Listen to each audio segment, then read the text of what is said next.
بسم الله الرحمن الرحيم ألم تر كيف فعل ربك بأصحاب الفيل ألم يجعل كيدهم في تضليل وأرسل عليهم طيرا أبابيل ترميهم بحجارة من سجيل فجعلهم كعصف مأكول بسم الله الرحمن الرحيم لإيلاف قريش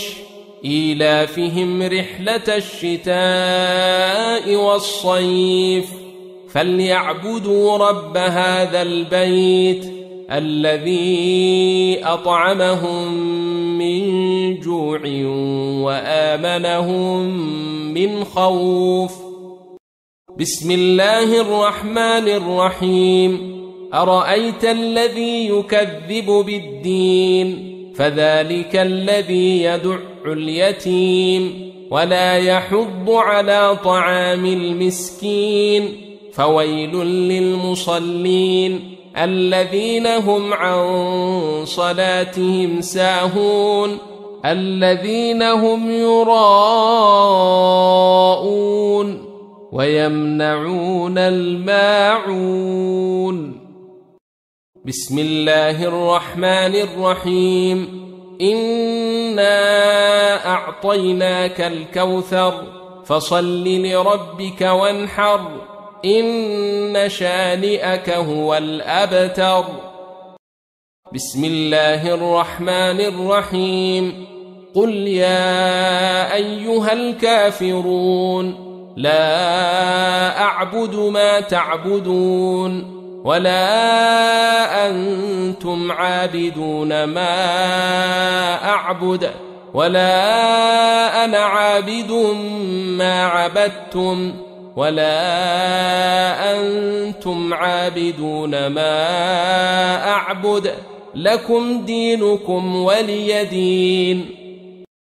بسم الله الرحمن الرحيم إذا جاء نصر الله والفتح ورأيت الناس يدخلون في دين الله أفواجا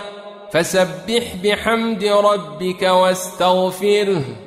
إنه كان توابا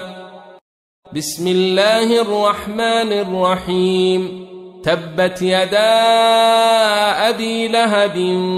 وتب ما أغنى عنه ماله وما كسب سيصلى نارا ذات لهب وامرأته حمالة الحطب في جيدها حبل من مسد بسم الله الرحمن الرحيم قل هو الله أحد الله الصمد لم يلد ولم يولد ولم يكن له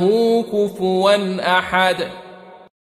بسم الله الرحمن الرحيم قل أعوذ برب الفلق من شر ما خلق ومن شر غاسق إذا وقب ومن شر النفاثات في العقد ومن شر حاسد إذا حسد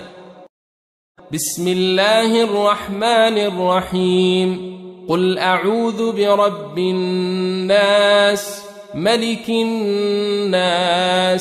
إله الناس من شر الوسواس الخناس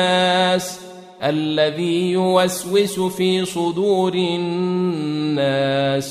من الجنة والناس